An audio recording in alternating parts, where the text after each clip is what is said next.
How to order foreign currencies from Chase Bank. Hello everyone, this is Lisa from Create, Login and Delete.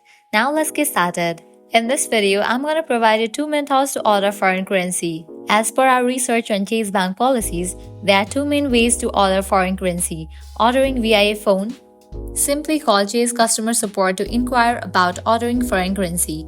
They will provide you with information on availability, exchange rates, and any associated fees. Likewise, you can also visit a branch.